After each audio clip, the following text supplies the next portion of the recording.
Bonsoir à toutes et à tous, nous sommes le mercredi 17 mars, nous sommes en direct sur la page Facebook de la ville de Malakoff pour une rencontre interactive sur la démocratie locale à Malakoff, mais aussi la participation citoyenne en général en France. On va notamment parler des conseils de quartier et de leur évolution à Malakoff et des outils que vous allez mettre à disposition des habitantes et des habitants dans les semaines et les mois à venir. Je m'appelle Nicolas et c'est moi qui vais animer ce webinaire durant 1h30 environ, durant lequel ce webinaire, nous allons parler donc de la présentation des conseils de quartier, de leur évolution, des outils à disposition, notamment du budget participatif que vous allez mettre en place, avec un temps d'échange donc spécifique à ces questions. On vous demandera donc dans les commentaires du Facebook Live de poser des questions précisément sur ces sujets. On tentera d'y répondre avec les élus présents. Puis, je me permettrai une petite mise en contexte sur la participation citoyenne en France, et notamment en cette période assez particulière de contraintes sanitaires qui nous sont factuellement imposées. Et nous terminerons à nouveau par un temps d'échange, là aussi sur la participation citoyenne, que ce soit à Malakoff et en France en général, sur l'état de notre démocratie, et notamment de la démocratie dite participative. Je suis accompagné de 4 élus. Madame la maire de Malakoff, Jacqueline Bellhomme. Bonsoir à vous. Sonia Figuère, qui est première adjointe et qui a en charge la démocratie locale, entre autres, dans ses délégations. Bonsoir. Bénédicte Ibos, qui est en charge du conseil de quartier Nord à Malakoff. Bonsoir. Et enfin, Michel Awad, qui est en charge du conseil de quartier Centre. Bonsoir. Est-ce que je peux me permettre de vous interrompre ? Tout à fait. Les personnes qui nous regardent l'auront peut-être remarqué. Il manque Monsieur Anthony Toueil, qui est adjoint en charge du quartier Sud. S'il n'est pas là ce soir, c'est parce qu'il a une très très belle raison. C'est qu'il vient de devenir papa pour la 2e fois d'un petit garçon. Et donc voilà, il s'excuse de ne pouvoir être là ce soir. Mais voilà, on voulait le dire. Et puis lui apporter toutes nos félicitations et plein de bonheur. Un grand bravo à lui, et de toute façon, les habitantes et les habitants auront l'occasion de le côtoyer prochainement dans le conseil de quartier Sud de Malakoff. Madame la maire, je me tourne vers vous pour une petite introduction sur la participation citoyenne à Malakoff. Merci beaucoup, Nicolas. Bonsoir à toutes et à tous. Alors moi, je suis ravie de participer à cette conférence et à cette question-réponse qu'on va avoir avec la population sur les conseils de quartier. Évidemment, nous, à Malakoff, on est convaincus que notre ville appartient à toutes celles et ceux qui la font et qui la vivent au quotidien. Pour nous, la démocratie, c'est une appropriation collective des enjeux de la vie en commun. Fabriquer du commun, c'est pas toujours simple, mais pour nous, c'est indispensable. Se poser des questions, y répondre, œuvrer pour des coopérations qui permettront à chacune et chacun d'agir pour la ville que nous voulons. C'est bien le sens de l'initiative. C'était le sens de l'initiative Malakoff et moi, qui avait été initiée en 2016, à laquelle de nombreux Malakofiotes et de nombreuses Malakofiotes avaient d'ailleurs participé. Et puis l'année suivante, en 2017, on avait fait Malakoff et moi, pas le retour, mais un an après, où les habitants et les habitantes avaient pu constater, vérifier, rencontrer les services pour voir où en étaient les engagements qui avaient été pris avec la municipalité. Alors développer une démocratie renouvelée, une démocratie locale, bien sûr, plus vivante, faire avec et pour les habitantes et les habitants, dans l'intérêt général, évidemment, mais aussi en étant au plus près des préoccupations du cœur des quartiers. Pour autant, on le sait, la démocratie locale, ça ne va pas de soi. C'est surtout dans un système politique comme le nôtre, qui est basé sur la démocratie représentative. Il nous faut dépasser donc ce système et inventer d'autres formes, d'autres moyens de faire vivre la démocratie locale et donc la rendre plus participative. C'est une des priorités de notre mandat et ce n'est pas du tout un hasard si j'ai souhaité que cela soit la première adjointe, Sonia Figuère, qui porte ce projet que nous avons pour notre ville. Et si nous avons également créé des postes de maire adjoint et de maire adjointe dans les conseils de quartier, des référents de quartier, de la démocratie locale. Donc il y en a 3 qui correspondent aux 3 quartiers de la ville. Donc pour nous, c'est important. C'est aussi l'objet de la rencontre de ce soir. Et je voudrais d'ailleurs tous vous remercier toutes et tous, les participantes et les participants, qui consacrent un peu de temps ce soir pour faire vivre cette démocratie. Parce que c'est aussi ça, la démocratie locale, c'est du temps aussi, c'est du travail, c'est de l'engagement. Ce n'est pas uniquement du yaka faucon, je viens à une réunion avec ma liste de courses et puis je m'en vais. En tout cas, c'est pas comme ça que nous concevons les choses. C'est aussi et avant tout un travail commun, un travail de co-construction et aussi un travail d'écoute. Et je pense que c'est ça qui est le plus difficile. Mais puisque vous êtes là ce soir avec nous, eh bien, on pense que c'est possible et nous y croyons. Merci Madame la maire. Je me tourne tout de suite vers Sonia Figuère qu'on a évoquée. Première adjointe, avec la démocratie locale, c'est vrai que ce n'est pas dans toutes les collectivités que cette délégation est attribuée à la première adjointe. Qu'est-ce que vous pouvez nous dire du coup sur l'intérêt de la démarche que vous portez en ce moment à Malakoff? Et puis peut-être un petit état des lieux de la participation citoyenne à Malakoff, voilà, une petite étude de contexte local.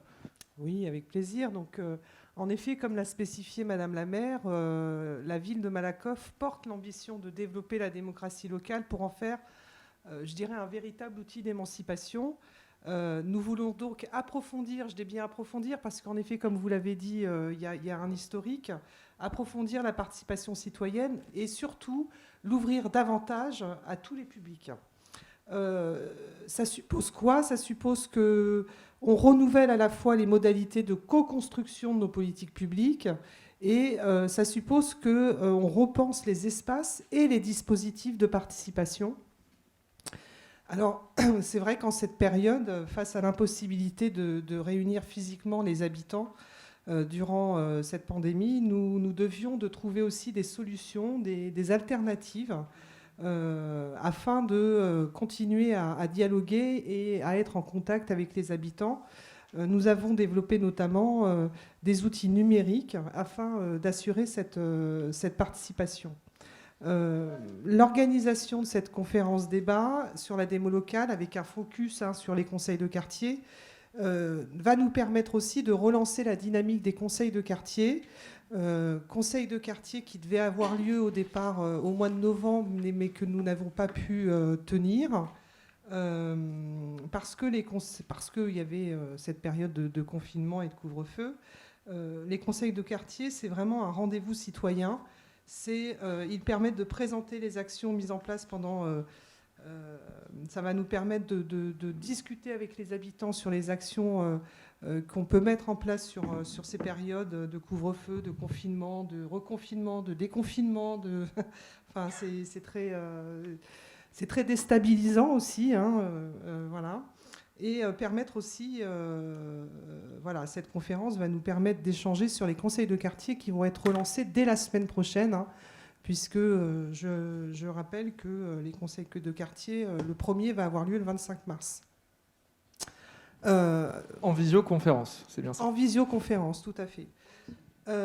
Donc concernant la démocratie locale à Malakoff, c'est vrai qu'on a différents outils qui existent déjà. Je pourrais tous les lister. Madame la maire a parlé de Malakoff et moi qui a eu lieu en 2016. Mais on a des outils qui sont un petit peu moins visibles. On a le conseil éducatif local qui réunit l'ensemble des parents d'élèves et des acteurs de l'éducation sur la ville. On a le dispositif de saisine citoyenne qui a déjà été utilisé 2 fois en conseil municipal et il y a un autre processus là, de saisine citoyenne qui est en cours. On a les conseils des usagers dans les maisons de quartier, puisque l'objectif, c'est, comme on l'a dit tout à l'heure, c'est de faire participer les habitants, mais aussi de co-construire avec eux. On a le conseil de la jeunesse. Voilà, on a plein de dispositifs déjà qui existent. Mais on se doit aussi de se réinterroger sur nos manières de concevoir et de mettre en œuvre nos politiques locales, notamment notre démarche. On doit s'appuyer dans le même temps sur l'existant, mais aussi sur de nouvelles formes de participation. En septembre, il faut savoir qu'on a relancé ce qu'on appelle les rencontres de proximité pendant 1 mois. On a les élus qui ont été dans les quartiers, devant les écoles, afin de communiquer sur la relance de ces nouveaux conseils de quartier. Puis au mois de novembre, nous avons lancé la plateforme numérique nous.malakoff.fr pardon. D'ailleurs, Bénédicte Thibos vous en parlera tout à l'heure et on va vous encourager à vous y inscrire. Autre action à venir, et pas la moindre, c'est le lancement du budget participatif qui aura lieu fin 2021, sur lequel les services sont encore en train de travailler, puisque notre objectif, c'est de le lancer, mais dans les meilleures conditions possibles. Et puis, à moyen terme, on a aussi un de nos engagements qui était la mise en place de l'Observatoire citoyen des politiques publiques. Aujourd'hui, on a des services au sein de la municipalité qui travaillent en transversalité avec le service de démocratie locale. Et d'ailleurs, j'en profite pour remercier Madame Bérébi et Monsieur Barthélémy qui sont en charge de toutes ces actions. L'objectif, c'est que l'ensemble des services aussi intègrent automatiquement dans tous les projets structurants pour la ville et pour les habitants une démarche participative. Alors, c'est pas si simple que ça. C'est ça. Au-delà des outils, c'est l'idée de créer une culture de la participation citoyenne. Tout à fait. C'est l'idée de créer une culture. On en reparlera peut-être plus tard. On travaille sur une échelle de participation qui permettrait de se poser des questions sur les projets. Est-ce qu'on est dans un projet où on informe, un projet où on concerte, un projet où on co-construit, un projet où on est dans la codécision? Voilà, tout ça, c'est en cours de réflexion. On est aussi en réflexion, par exemple, avec le service voirie sur les mobilités, sur la mise en place. Il y a un comité de suivi du plan global de déplacement qui existe. Et notre élu en charge des mobilités, Farid Emidi, réfléchit à relancer, redynamiser ce comité de suivi et lui donner une autre forme de participation citoyenne aussi. Et puis, je reviens une dernière fois sur cette plateforme numérique, nous.malakoff.fr, qui fait partie de ces outils qui vont aussi permettre aux services de dialoguer avec les habitants et de mettre en place des concertations de façon plus régulière dans le temps et qui vont nous simplifier les choses. Et je crois d'ailleurs que nous avons une vidéo de présentation de cette plateforme, juste pour dire aux personnes qui nous regardent qu'on a eu un petit souci technique, mais tout est revenu, donc a priori vous allez pouvoir nous suivre sans souci jusqu'à la fin de ce webinaire. Je propose qu'on envoie peut-être la vidéo de présentation de la plateforme et on revient ensemble.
Nous sommes de retour tous ensemble. Je le rappelle pour ce webinaire sur la démocratie locale à Malakoff, pour les personnes qui nous rejoindraient en cours de route. Voilà l'objet de cette vidéo en direct ou que vous regardez peut-être d'ailleurs en rediffusion chez vous.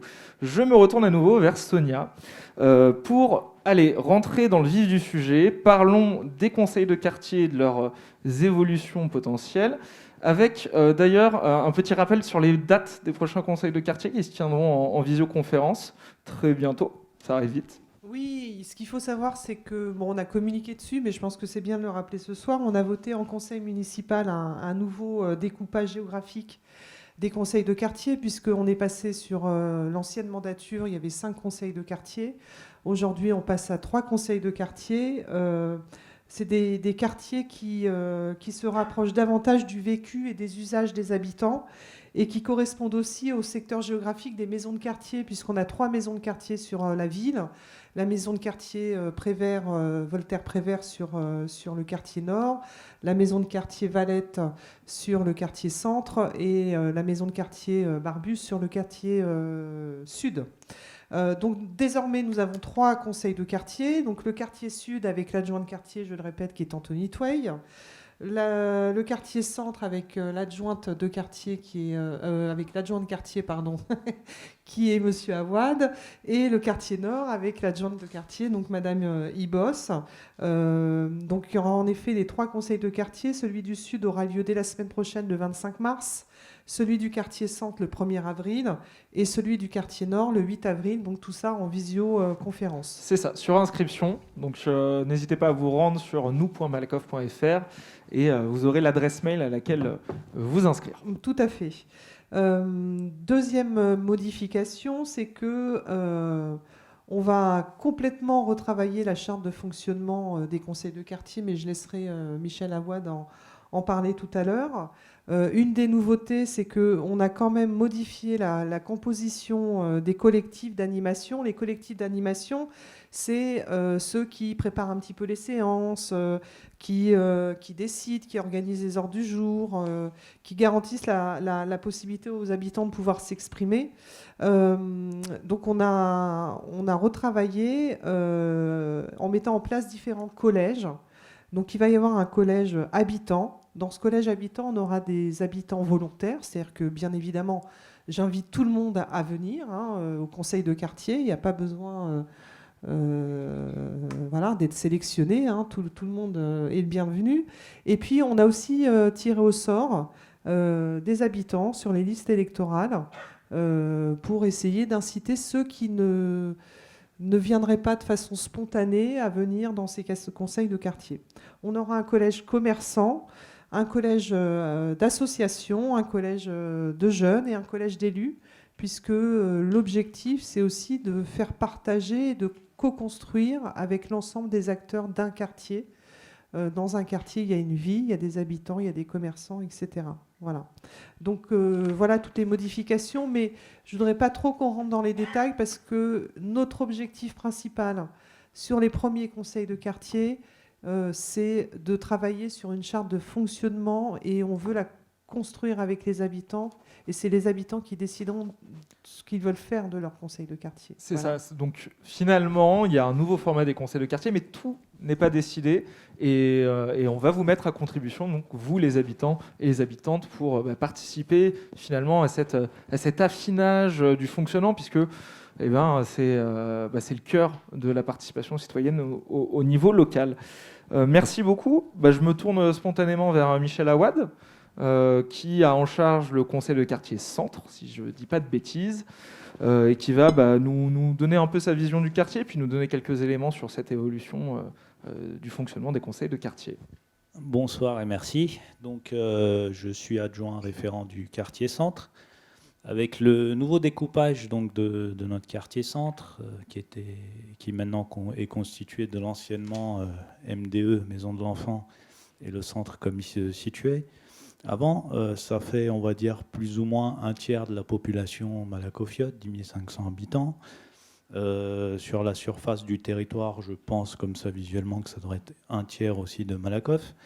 Donc c'est un quartier qui est vivant, agréable, avec une bonne mixité sociale entre l'habitat privé et l'habitat public, On y trouve aussi de belles structures, un bon niveau de services publics, avec par exemple au niveau du social, le CCAS, la maison de quartier Valette, et je salue d'ailleurs les agents au passage.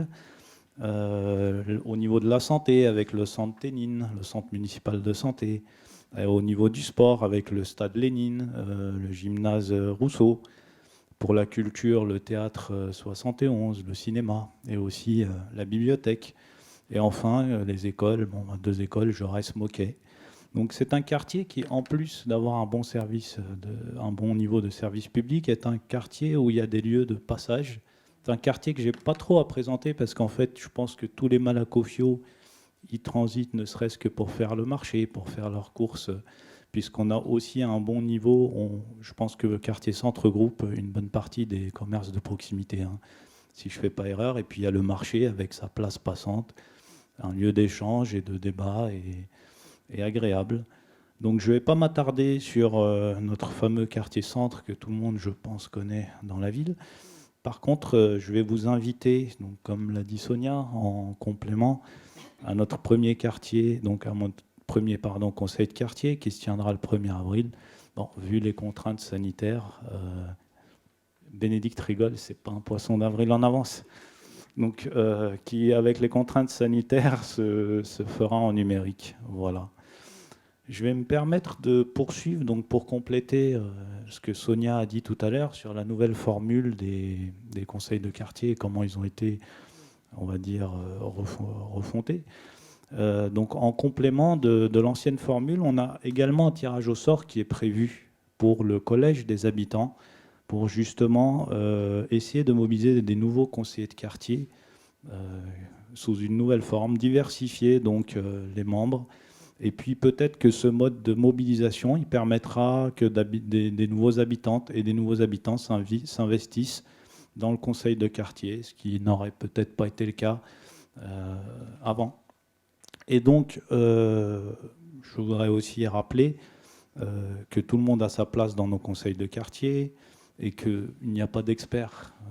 On est tous experts de notre vie, de notre quotidien et de notre quartier. Ensuite, j'aimerais faire un rapide retour, donc moi, sur les rencontres qui ont été faites d'ailleurs dans les 3 quartiers, et qui étaient de partir à la recherche, donc à la rencontre plutôt des habitants. Ça s'est déroulé, si je ne me trompe pas, entre septembre et octobre. Il y a eu 13 rencontres de quartiers qui se sont faites ou en pied d'immeuble, ou à l'intérieur dans nos cités, ou bien à la sortie des écoles, ou bien dans des lieux de passage, le marché. Sûrement que j'en oublie, mais j'ai plus tout en tête. Et donc ces rencontres, elles ont permis d'aller directement au plus proche des habitantes et des habitants et d'essayer de les inviter à participer au futur conseil de quartier. Alors tout a été un peu chamboulé. On a rencontré, je crois, si c'est quantifié, près de 300 habitants dans ces rencontres. Hein. Et puis par contre, malheureusement, les conditions sanitaires que nous subissons maintenant depuis plus d'1 an, ont fait que les formules, les premiers conseils de quartier qui étaient prévus ont dû être annulés et qu'on a dû donc expérimenter ces nouvelles formes que vous avez évoquées tout à l'heure, et donc qui sont des formules numériques. Et justement, on espère vous y voir nombreux et nombreuses. Voilà. Merci beaucoup, Michel. Merci à vous. J'en profite pour dire qu'on a déjà des premières questions sur le Facebook Live. Alors, continuez à en poser. Alors, vous l'aurez compris, aujourd'hui, on va vraiment parler de démocratie locale, quelque part de méthode, de la façon dont vous pouvez vous impliquer dans la vie de Malakoff. Je dis ça parce que nous avons reçu des questions qui portent sur le fond, et c'est bien normal, sur, par exemple, la sécurité ou sur la vie de quartier à Malakoff. Dans ce cas-là, réservez ces questions pour les conseils de quartier, justement, qui arrivent. Vous pouvez d'ailleurs mettre dans les ordres du jour participatifs qui sont sur la plateforme nous.malakoff.fr. Vous pouvez mettre ces sujets à l'ordre du jour de votre prochain conseil de quartier, de sorte à être sûr qu'on traite ces sujets et de pouvoir avoir des éléments de réponse. Donc, merci à ceux qui participent.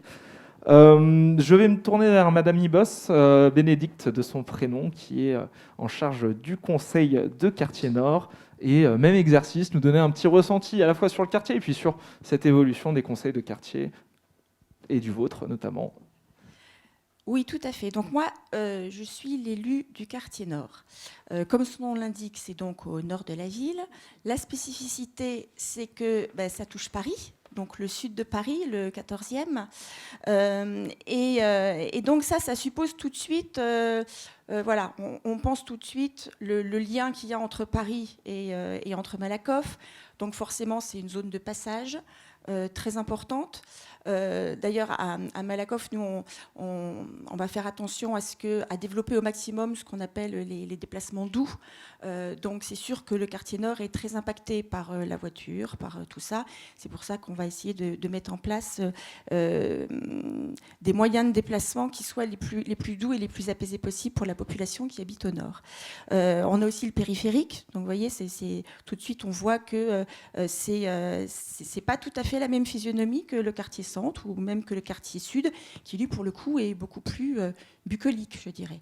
Le quartier nord est un quartier très dense. Donc, au point de vue territoire, au point de vue superficie, il est plus petit que les deux autres quartiers, mais tout simplement parce qu'il est très peuplé. Donc, l'avantage, c'est qu'il y a énormément de gens, énormément de dynamique. C'est un quartier très vivant, très dynamique. Avec lors des rencontres de quartier, quand j'ai rencontré les personnes aux sorties des écoles, voilà, j'ai eu l'occasion de me rendre compte que les gens étaient très désireux de vouloir s'impliquer et participer. Et nous allons le faire. Le quartier nord, mais il y a beaucoup de lieux finalement emblématiques aussi dans le quartier nord. Vous avez la Maison des Arts, qui est un lieu de culture éminent dans notre ville.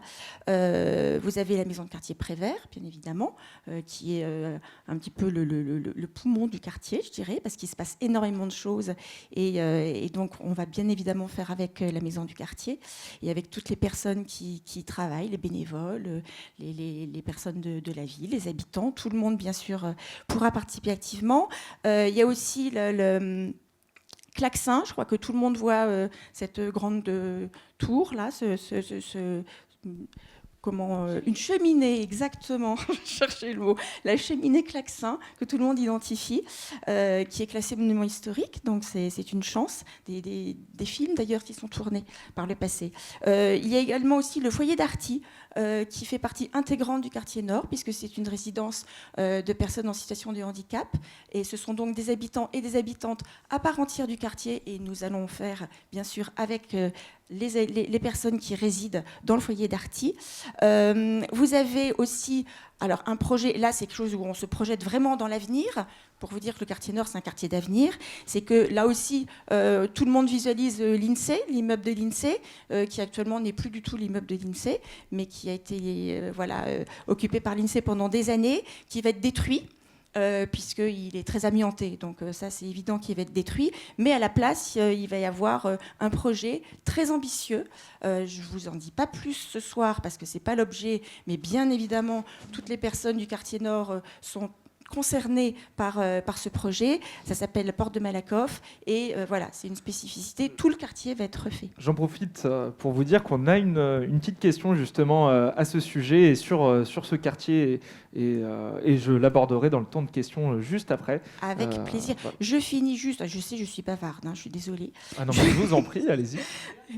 Oui, justement, je n'ai pas fini. La MVA où nous nous trouvons actuellement, qui est effectivement la maison des associations, de la vie associative, et qui est un lieu fondamental, surtout pour ce qui nous concerne ce soir, puisque toutes les associations ont l'habitude de venir faire des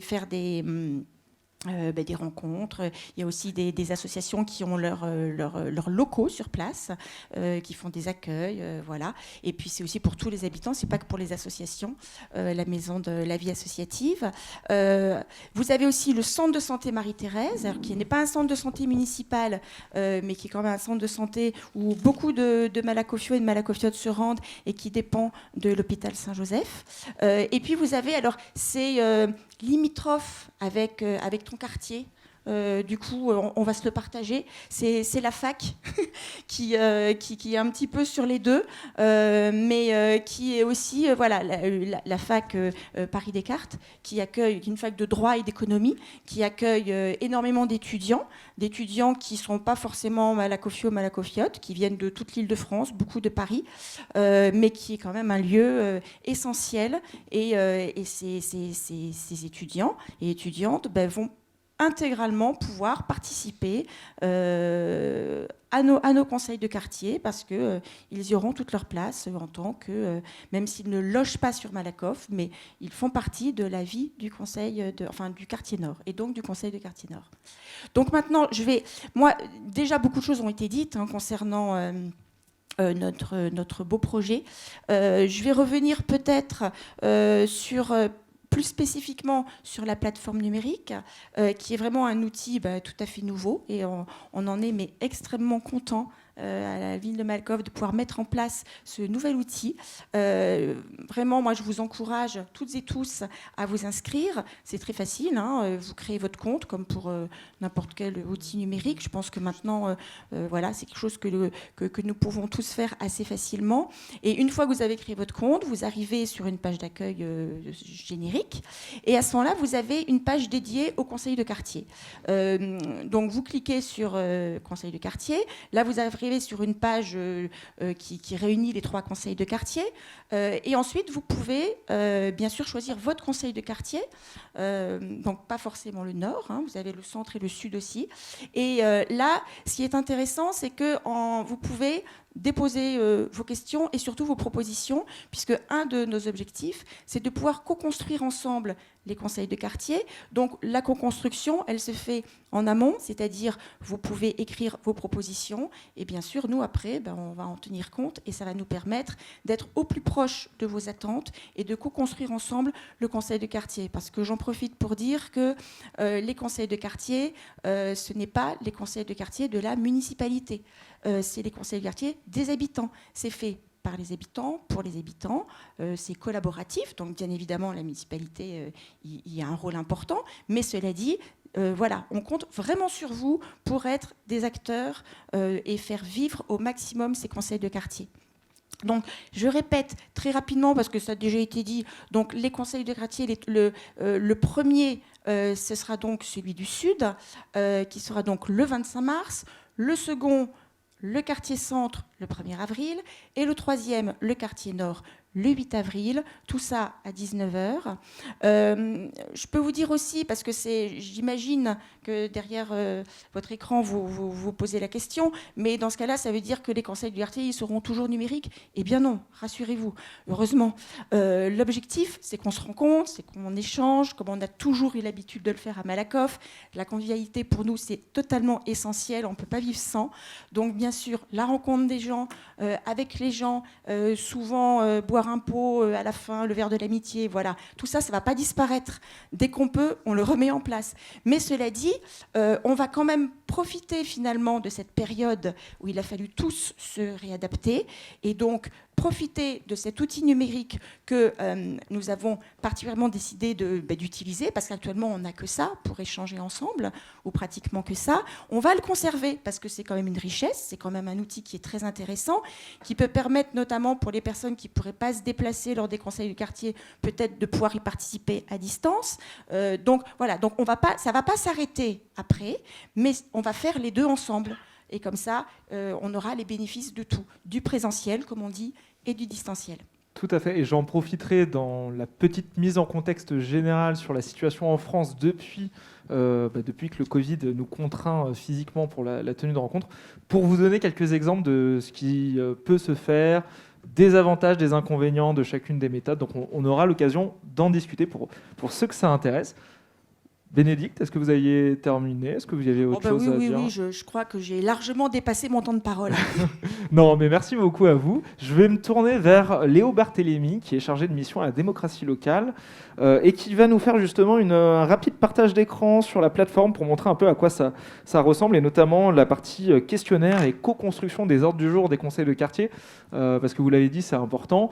Pour bien préparer, pour organiser une rencontre, faut savoir de quoi on va parler, et l'idée, l'idéal, c'est de parler de ce que les habitants ont envie de discuter et de mettre à l'ordre du jour. Léo. Bonjour à tous, bienvenue sur la plateforme de participation de Malakoff. Vous voyez à l'écran actuellement la page d'accueil. Vous voyez ici en haut, sur le bandeau orange, vous avez accès au questionnaire des conseils de quartier qui a été évoqué plus tôt.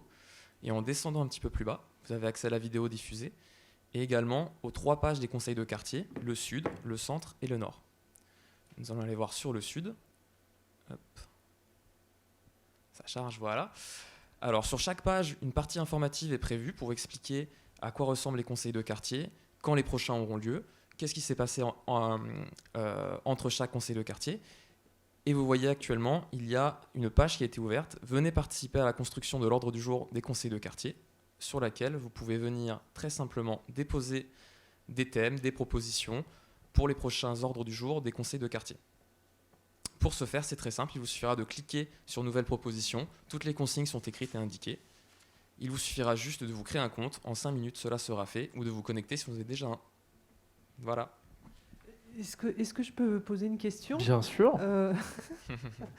Le questionnaire, il est toujours en ligne ?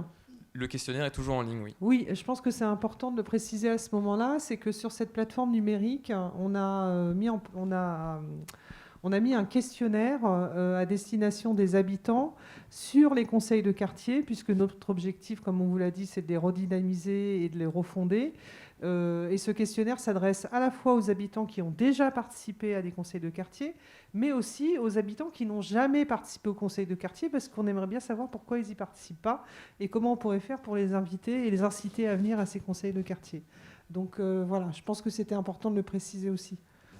Donc, n'hésitez pas à vous connecter, à vous créer un compte et à venir participer à tout ce qui est proposé sur la plateforme.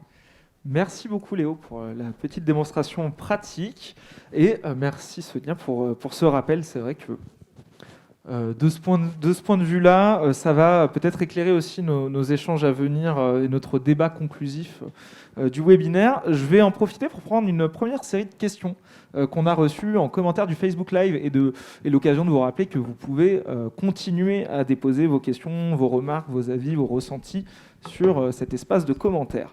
Alors, j'ai une première question qui a été posée à la fois par Katie et par Joël sur justement le départ de l'INSEE de son bâtiment et sur le projet d'aménagement. Alors, je me tourne spontanément vers Madame la maire. Katie nous disait notamment qu'elle avait apprécié le format des réunions collaboratives sur le quartier Barbus. Et donc, elle nous disait, quid du quartier de l'INSEE, des aménagements, qu'est-ce que vous pouvez nous dire là-dessus ? Alors oui, c'est vrai que merci Katie de rappeler qu'il y a eu des réunions collaboratives sur le quartier Barbus, parce qu'effectivement nous avons fait une concertation, une première d'1 an et une deuxième encore d'1 an, puisque la première ne nous satisfaisait pas vraiment, on voulait aller au bout. Et ensuite, on a aussi fait, alors je ne sais pas où habite Katie, évidemment.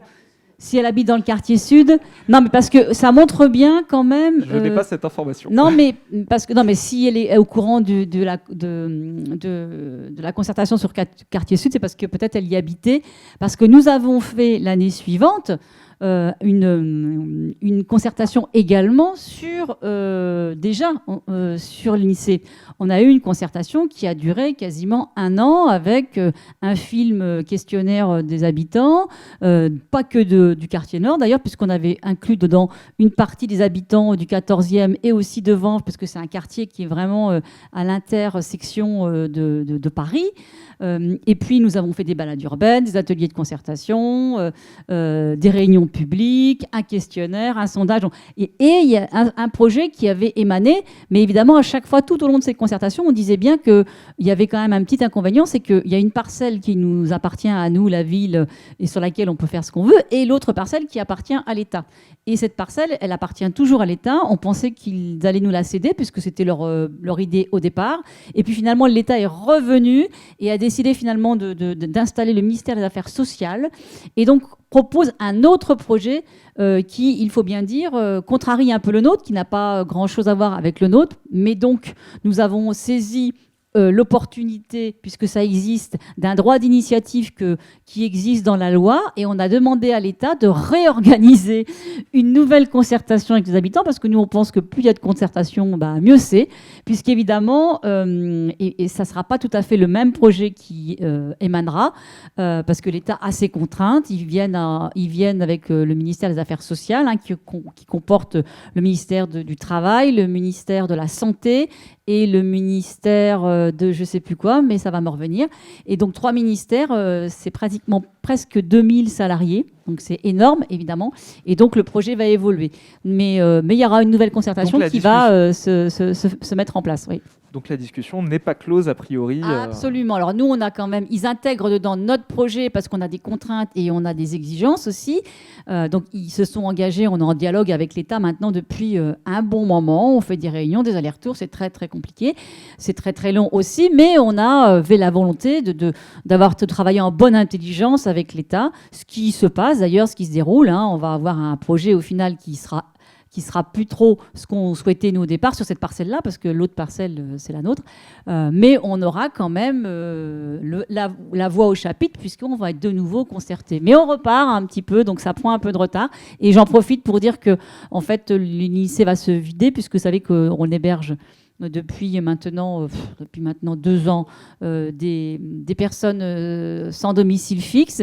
L'État va déplacer les personnes sans domicile fixe sur 2 lieux, un lieu sur Malakoff, toujours boulevard Brossolette, et un autre sur Vanves, pour libérer les lieux à partir du 1er avril pour commencer à sonder, à faire les travaux, etc. Voilà. Merci beaucoup. J'en profite avant de poser une autre question qui a été elle aussi portée par 2 personnes, pour vous dire que effectivement aujourd'hui on fait un webinaire sur la démocratie locale. Donc forcément vous êtes tenté de mettre en avant dans les commentaires du Facebook Live vos questions, vos préoccupations de fond sur votre vie à Malakoff, et c'est logique. Alors c'est pas forcément l'objet de la rencontre d'aujourd'hui, mais ça sera vraiment l'objet des conseils de quartier à venir. Donc vraiment gardez ça bien au chaud. On a quand même des équipes de la ville de Malakoff qui vont répondre aux questions sur lesquelles ils auraient des éléments à vous donner. Mais voilà, je conçois et je suis bien conscient que ça peut être un peu frustrant d'avoir envie de poser des questions de fond sur plein de sujets, sur plein de thématiques. Mais aujourd'hui, on a fait le choix de se concentrer un peu sur la démocratie locale, parce que c'est pas forcément un sujet qu'on aborde aussi tout le temps dans les rencontres publiques. Voilà, souvent on parle de sujets de fond, mais on parle rarement de comment est-ce qu'on parle de ces sujets de fond et de la méthode. Question quand même, parce que ça a un peu attrait quand même à la démocratie participative. On a présenté les conseils de quartier comme 3 unités différentes, nord, centre, sud. Et il y a une question de 2 personnes justement qui portent sur les inégalités ressenties entre le nord et le sud de la ville. Et comment est-ce qu'on va faire pour travailler à Malakoff sur cette question-là ?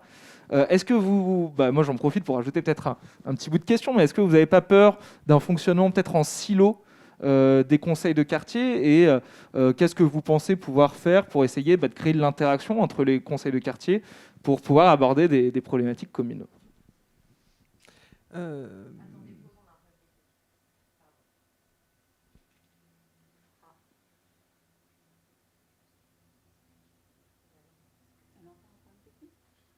chaque fois que je parle, c'est fait exprès. C'est fait exprès. Quand vous avez parlé de l'État, il a censuré. C'est bon, c'est reprend. Rebonsoir. Excusez-nous, on a eu un petit problème technique. Nous sommes de retour, et donc je relayais une question à Sonia Figuère en l'occurrence sur la façon dont les quartiers peuvent travailler les uns avec les autres, et travailler sur la question de l'inégalité, du ressenti d'inégalité entre les différents quartiers.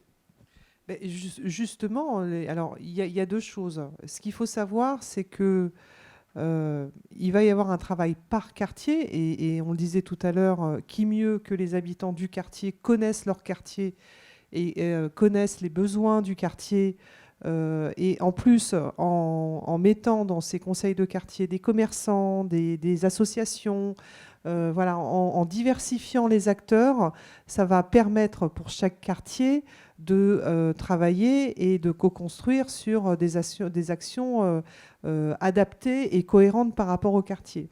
Il y a une deuxième chose, c'est que de ces conseils de quartier émane aussi ce qu'on appelle un collectif interquartier. D'accord ? Par exemple, sur la charte de fonctionnement des conseils de quartier, cette charte de fonctionnement, elle va être travaillée par le collectif interquartier pour que, bien évidemment, il y ait une équité de fonctionnement sur tous les quartiers et que ça se passe de la même façon partout. Et ça, ça nous semble important. Voilà, donc c'est vraiment, moi je le dis aux habitants, hein, je crois qu'il faut que je regarde la caméra là, saisissez-vous de ces conseils de quartier. On a besoin d'élargir, je l'ai dit tout à l'heure, le public qui vient dans les conseils de quartier, parce qu'en effet, pour parler vrai, hein, sur les anciens conseils de quartier, on revoyait souvent les mêmes personnes qui s'impliquaient. Et là, on a besoin d'élargir le public. C'est pas qu'on a besoin, c'est qu'on veut vraiment élargir le public pour que chacun apporte sa pierre à l'édifice. Même dans un quartier, on a des attentes qui sont différentes. Moi, j'habite dans le quartier sud. Je suis plus dans le nord du sud que dans le sud du sud, hein, on va dire. Je suis sûre que je ne vis pas mon quartier de la même façon que ceux qui habitent dans le sud du sud. Voilà. Et je pense que de se rencontrer, de construire ensemble, ça va permettre de réduire aussi ce ressenti d'inégalité qui peut exister. Et donc l'idée, c'est que ce n'est pas parce que vous êtes un habitant qui vit dans le quartier sud de Malakoff que vous ne devez parler que du sud. C'est-à-dire que vous pouvez envisager la ville dans son ensemble et comme une globalité. Alors oui, il y a les conseils de quartier, mais sur les gros projets structurants de la ville, on parlait de la porte de Malakoff tout à l'heure, on parlait du quartier Barbus. Lorsque la concertation sur la porte de Malakoff a été faite, elle n'était pas destinée qu'aux habitants du quartier nord, pardon. Tous les habitants de Malakoff pouvaient y venir. Voilà, il y a plein de projets comme ça sur lesquels, bien évidemment, l'ensemble des habitants est invité à venir s'y déplacer. Merci beaucoup. Alors avant de passer justement, je vais vous redonner la parole dans quelques secondes, parce qu'avant de passer à une petite mise en contexte et remonter en généralité un peu sur la participation citoyenne, Anthony Twain ne peut pas être des nôtres ce soir. Est-ce que vous avez 2 mots à dire sur le quartier sud, justement où vous vivez, et un peu sa spécificité, ses caractéristiques ?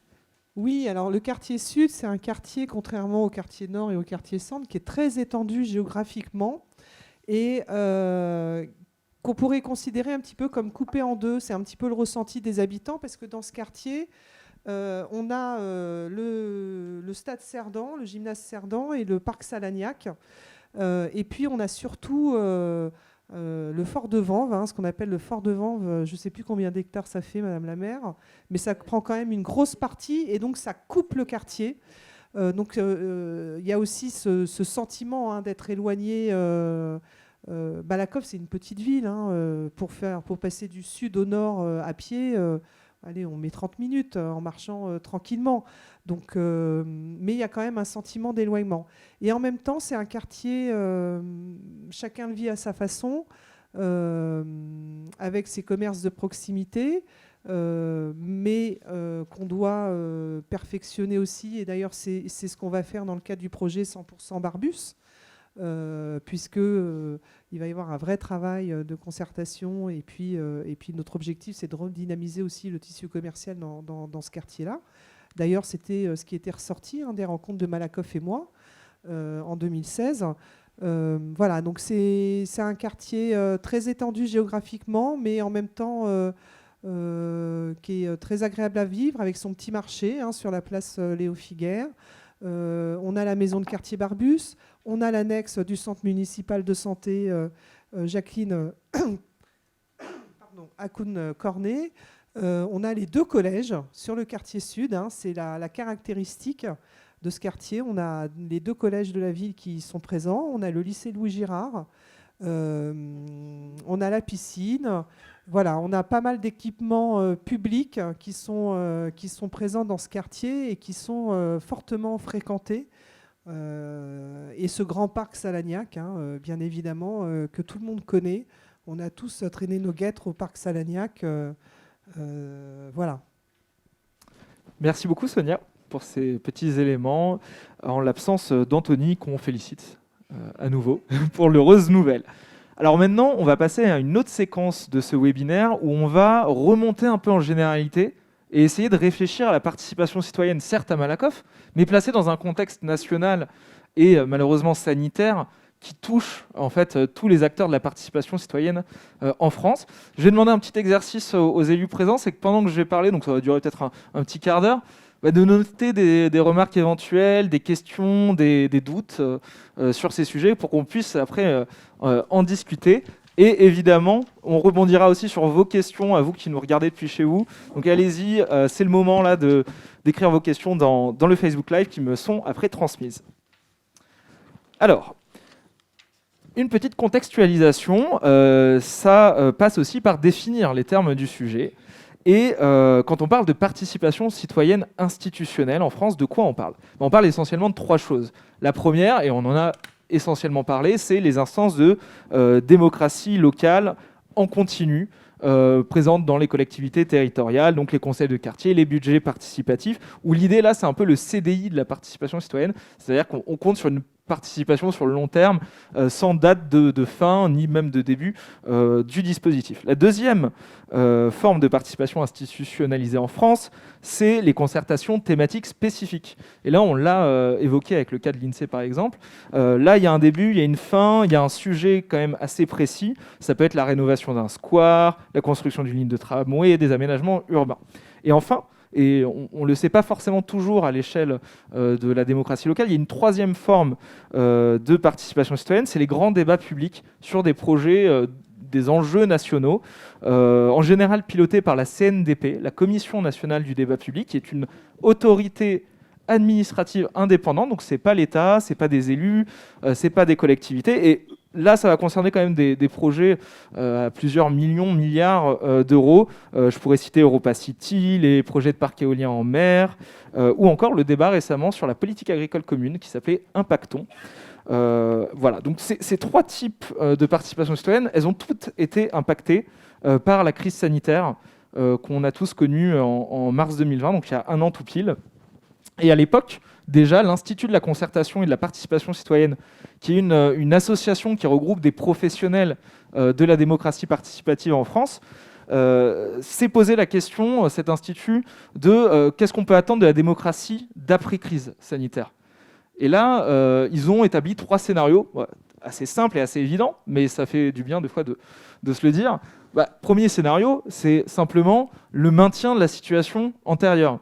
C'est-à-dire on continue comme avant, finalement, on est tous dans un paquebot assez lourd et c'est difficile de lui faire changer de cap. Et donc, après la crise sanitaire, on pourrait se dire que tout continuera comme avant au niveau de la vie démocratique du pays. Le deuxième scénario, il est plus pessimiste. Lui, il part sur un durcissement accéléré du contexte politique, avec la remise en cause de certaines libertés individuelles et de certains acquis sociaux. Et enfin, le troisième scénario, lui, au contraire, il est plutôt positif, puisqu'il parlerait d'une mobilisation plus importante des citoyens dans la décision publique, dans la création de solidarité et de décisions, de coopération entre pouvoir public et citoyens.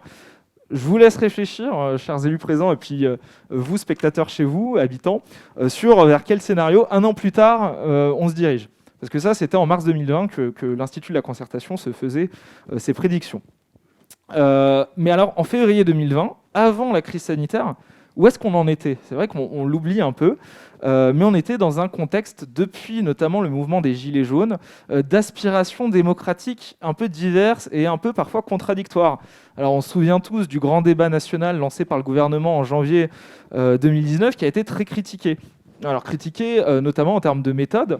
Je pourrais vous citer un exemple, mais on utilisait des questionnaires fermés avant d'organiser les rencontres pour savoir de quoi les personnes voulaient parler. Donc ça posait des questions sur le traitement aussi des échanges en fait, qui se sont tenus pendant ces rencontres. Qu'est-ce qu'il en est advenu ? Et donc les professionnels de la participation avaient quand même un regard assez critique sur le grand débat national.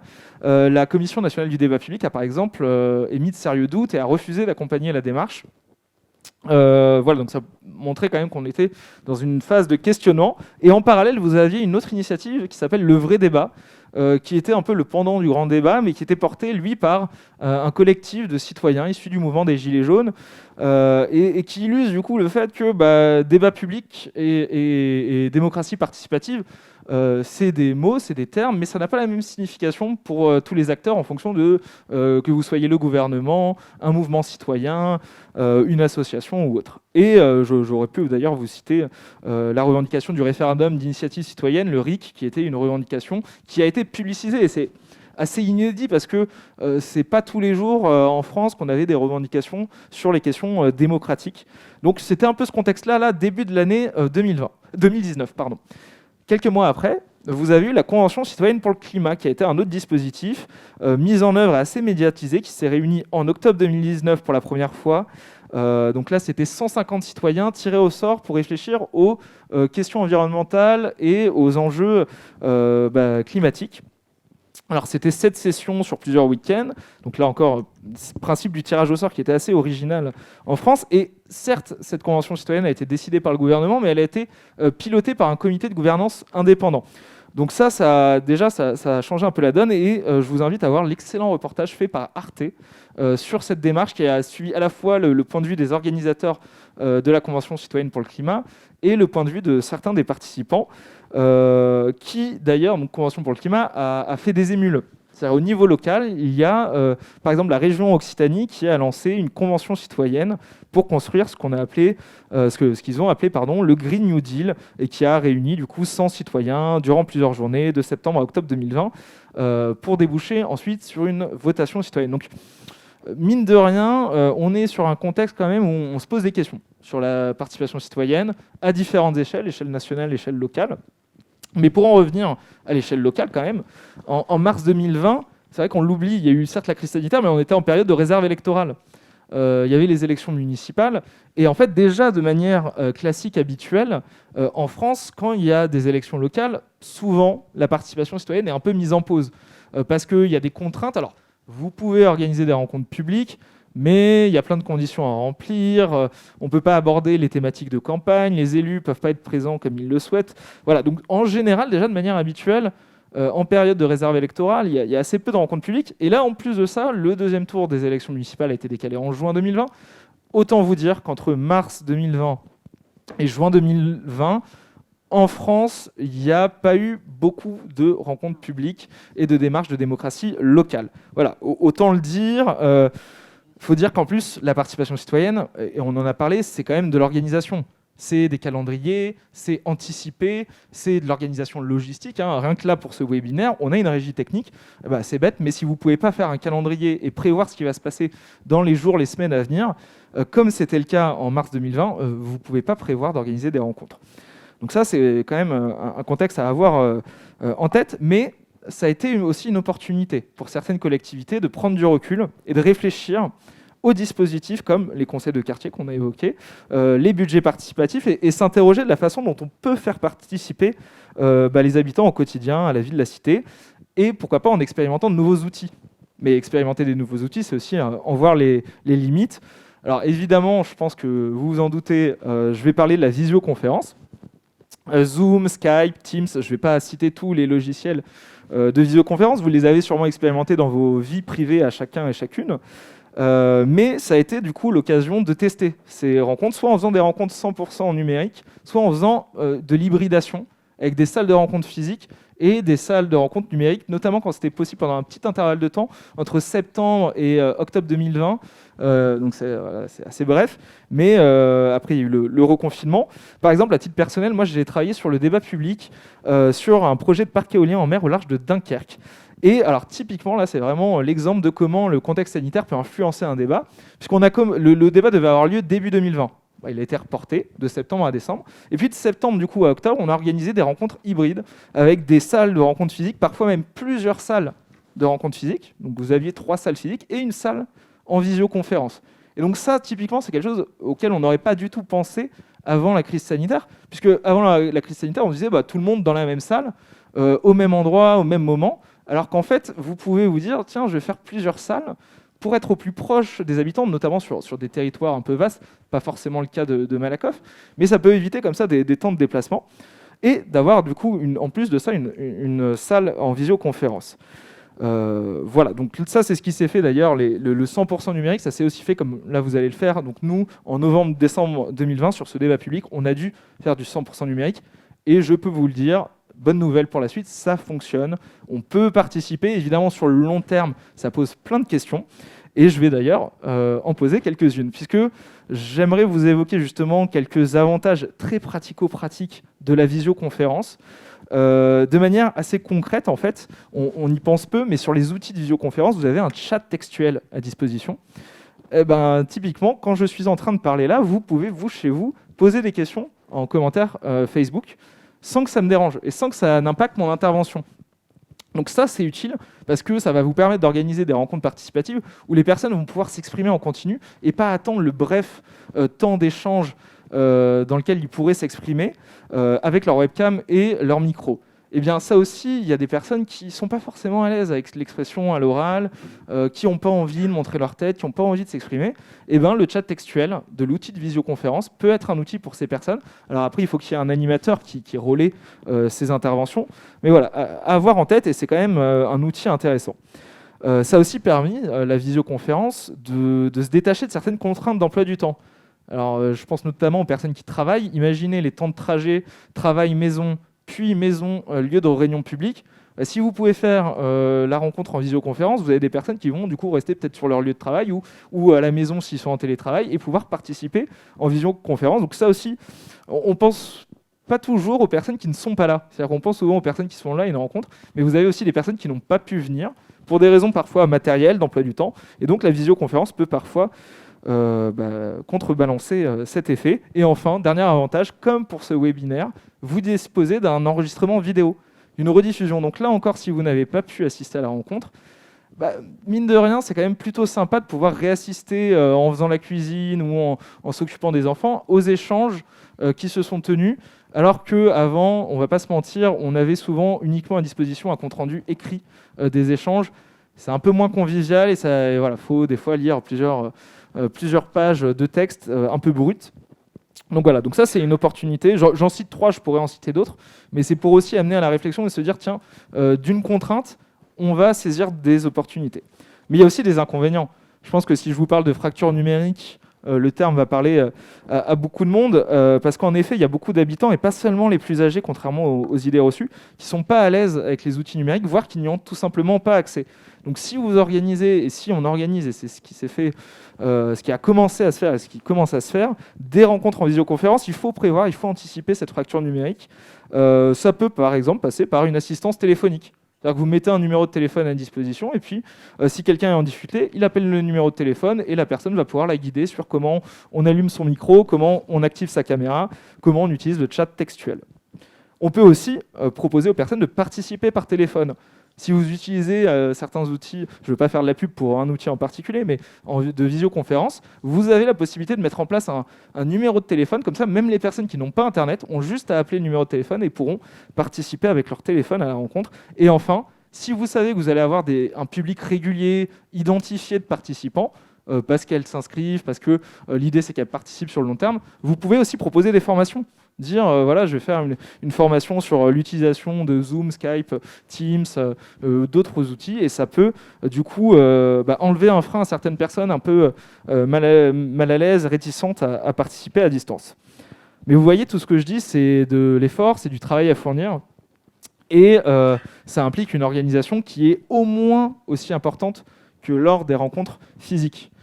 Faut une régie technique qui s'occupe des micros, des caméras, du chat textuel. Il faut un animateur en charge de distribuer la parole, de repérer les personnes qui veulent parler. Sur les outils de visioconférence, vous avez souvent un outil qui s'appelle lever la main, qui permet de voir qui veut parler pour que tout le monde n'active pas son micro en même temps.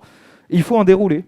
Il faut prévoir tout ça. Et donc, c'est une organisation qui, et c'est normal, n'a pas toujours été anticipée par les premiers à vouloir se lancer sur ces formats, à s'y être lancé peut-être rapidement justement, alors qu'il fallait peut-être plutôt lever le pied et prendre le temps d'étudier les outils et comment on s'en sert. Et le risque, c'est de faire dans ce cas-là des réunions un peu au rabais. Et je dis ça sans être trop péjoratif, mais quand on n'est pas à l'aise avec un outil, on va essayer d'avoir un déroulé le plus simple possible. Et ça donne parfois, pour la participation citoyenne, des rencontres assez descendantes, assez verticale et peu participative, alors qu'il est possible en visioconférence de faire des formats très participatifs avec des sous-groupes, avec des paperboards virtuels, des nuages de mots, des mini-sondages. Voilà, c'est des outils qui ont été utilisés, même s'ils ne sont pas indispensables, on peut le faire. Voilà un peu pour cette mise en contexte. Alors, j'ai pas trop parlé du fait que justement le numérique et la plateforme que vous allez avoir à Malakoff permet de repenser aussi la temporalité de la participation, de ne plus être juste dans l'instant T, le fait d'être présent tel jour à telle date, mais en fait de pouvoir s'informer un peu quand on le souhaite et s'exprimer, contribuer à un ordre du jour participatif au moment où on le souhaite. Et donc ça, c'est bien parce que ça, à mon sens, ça enlève quand même des freins à la participation et des contraintes, puisqu'on est tous sujets à différentes contraintes d'agenda, d'emploi du temps, etc. Voilà pour cette mise en contexte. Alors n'hésitez pas, vous qui nous regardez, à justement poser des questions et mettre des avis sur le Facebook Live, et on pourra en discuter tous ensemble. Est-ce que vous avez des réactions éventuellement, chacune et chacun, justement, sur cette mise en contexte? Et sinon, moi, je peux justement vous questionner sur comment faire en sorte, dans cette période sanitaire pas facile, qui impacte un peu quand même le moral de tout le monde, comment faire en sorte d'avoir à la fois une diversité des participants, chose déjà pas facile en temps normal, et en plus d'avoir une diversité de points de vue et de garantir que en fait, toutes les opinions puissent s'exprimer. Comment est-ce qu'on fait ça? Je me tourne vers Michel éventuellement. Si je peux me permettre, comment on fait ça? Je n'ai pas une baguette magique, mais par contre, l'autre soir, je réfléchissais, je me disais, est-ce que c'est pas plus pratique pour certaines personnes, au vu de si elles ont la disponibilité de l'outil numérique et qu'elles n'ont peut-être pas de facilité à s'exprimer dans une salle où il y a, je sais pas, 30, 50, 60 personnes, ce qui peut être mon cas aussi des fois. Et donc, est-ce que c'est pas plus facile pour elles, si elles ont des enfants à garder, si elles ont un horaire de travail compliqué, de se connecter, plutôt que de venir en physique à la réunion? Mais c'est une question, hein. Après, moi, j'ai sondé autour de moi, je me suis demandé si dans d'autres villes c'était expérimenté, à quel niveau.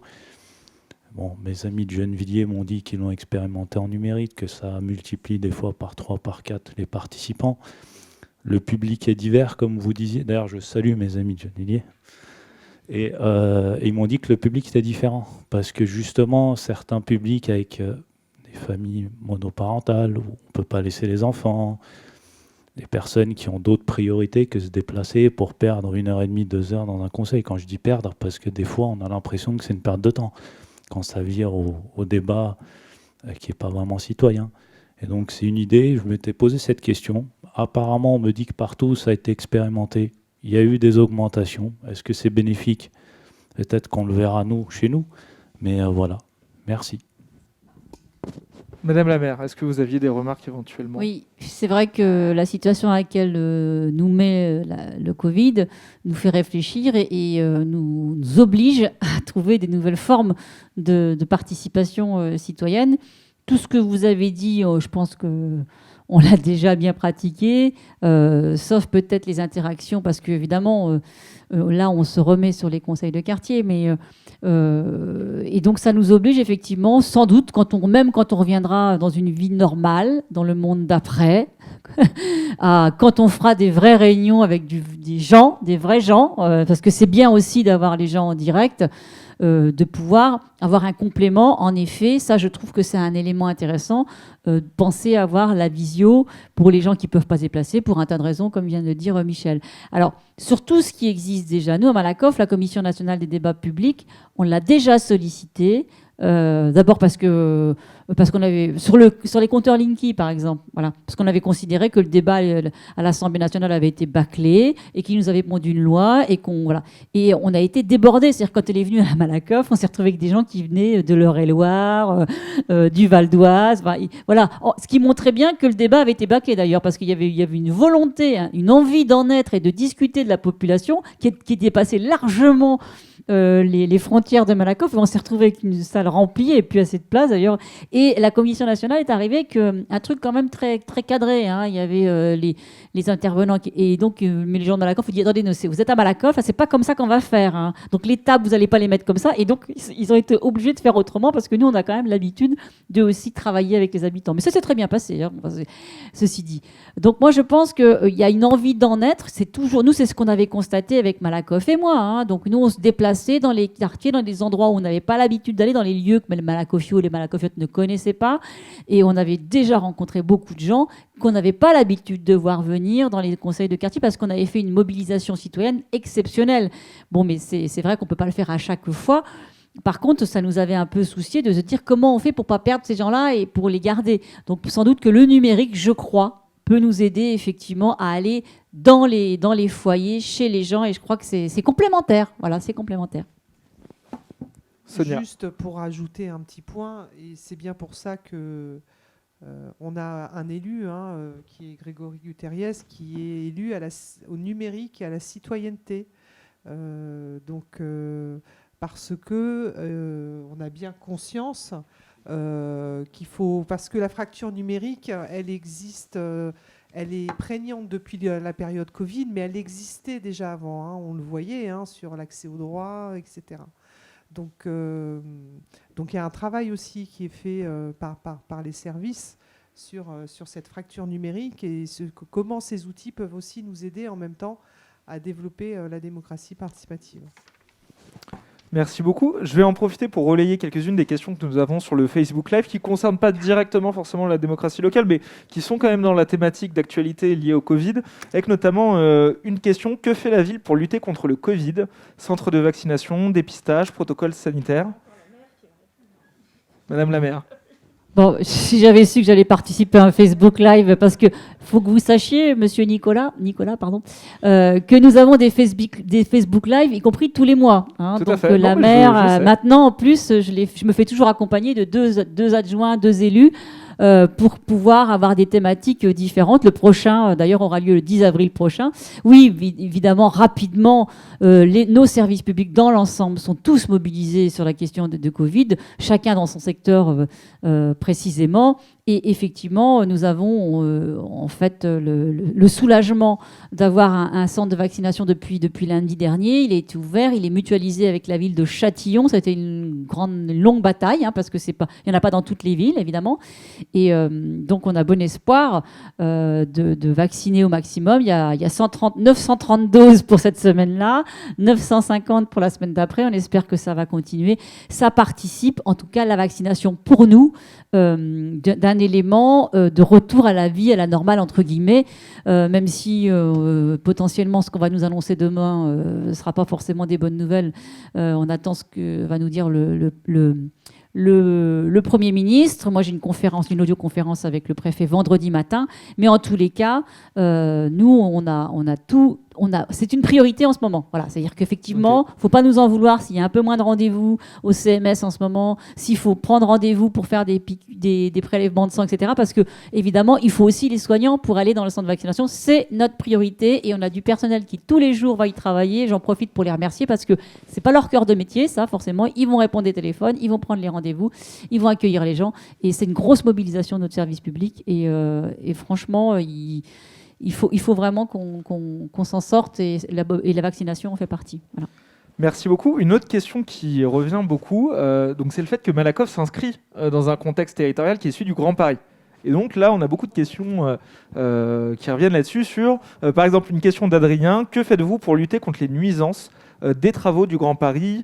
Il précise entre 22h et 6h, en particulier rue André Rivoire. Donc là, on est très précis. Donc c'est un exemple de question que vous pourriez mettre à l'ordre du jour d'un conseil de quartier et que vous pourriez poser avec des réponses précises. Est-ce que vous voulez justement rapidement parler de ça, du Grand Paris et et des travaux. J'encourage. Quelle est la personne qui a posé C'est cette Adrien. Adrien, je vous encourage à venir poser votre question le 25 avril prochain au Conseil de Quartier Sud, pour le coup, parce qu'effectivement, les nuisances liées aux travaux du Grand Paris Express ont ont lieu dans le Quartier Sud, parce qu'on a 2 puits annexes, nous. On n'a pas de gare, nous. Enfin, si, on a une gare. On est entre 2 gares, en fait, entre Châtillon et puis entre Clamart, parce que la gare du Grand Paris Express arrive sous la gare de Clamart, mais elle aura une sortie sur Malakoff. Donc, effectivement, on a toutes les nuisances et on a 2 puits annexes.